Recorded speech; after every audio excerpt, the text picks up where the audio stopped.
Today we're going to be reviewing the final E.G.O that Rodion has access to, at least at this time, and that E.G.O is Rodion's Pursuance. Rodion's Pursuance is a He level E.G.O. It has an attack weight of 3, and it has a 26 base with a plus 8 coin. Now, this is a great base. On hit, you inflict 1 sloth fragility next turn. Now, this is like her other He E.G.O that produced 3 wrath fragility, but 1 sloth is you deal 10% more damage against enemies when you're using a sloth skill. That's what that is. And after the attack, you heal 2 allies with the least amount of HP to 30% of their max HP, which is pretty good. But that's not all. On heads hit after attack end, if the target is staggered or defeated, apply 15% of this unit's max HP as shield to all allies that are healed. So the allies that are healed gain an extra percent of the HP that this Rodion has as shield. Now that's interesting. Another thing that's interesting about this E.G.O is the passive, Sentencing from Above.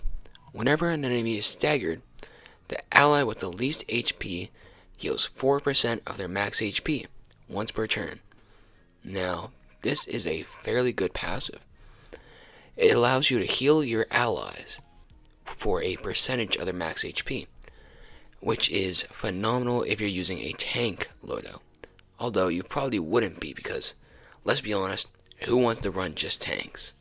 Cost of this E.G.O is 4 sloth and 2 pride, but the sanity that you use is 25 when you pop this E.G.O, which is kind of interesting that this E.G.O costs a little bit more than most He's would.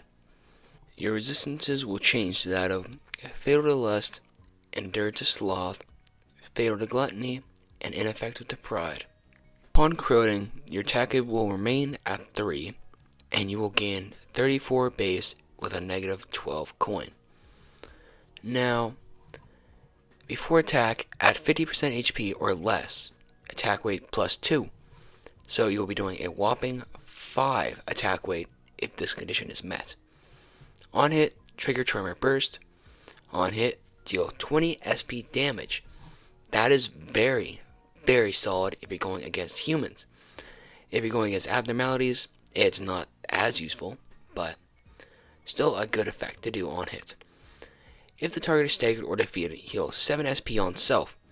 Now, that's also a fairly good thing to have, as this E.G.O costs more than your average to He E.G.O, or your average any E.G.O, except for Vav.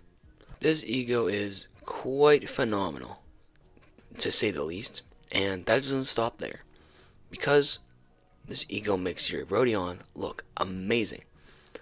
This is going to be probably our first 10 out of 10 in the drip category. I mean, just look at the non-corroded and the corroded. My goodness, I really like the corroded and the non-corroded. Both pursuances are very, very good when it comes to looking good. Now, when it comes to strength, this E.G.O has a nice on-hit effect that applies sloth fragility next turn, but it has an even nicer 26 base with a plus 8, which makes it to a whopping 34. But what I like about this roll is the high base, right? It's a He E.G.O, so you're not as likely to roll heads as you would like to be. And trust me, I've seen a lot of He E.G.Os roll tails when you're at like almost 45. So having a good old high base of 26 is very, very good for the strength. And the corrosion is fairly good for the damage too. It has a nice roll. I mean, what's not to like about it? So it's pretty good strength. I would rate it like 7, 8, 7. Probably 7 is probably good. Now, it goes without saying that this is a very useful E.G.O, allowing you to heal 2 other allies for 30% of their HP. You can give them shield if the enemy is staggered or defeated. You can burst Tremor, which is always nice, I suppose. You can have a great passive that heals your allies even more. And you have AoE.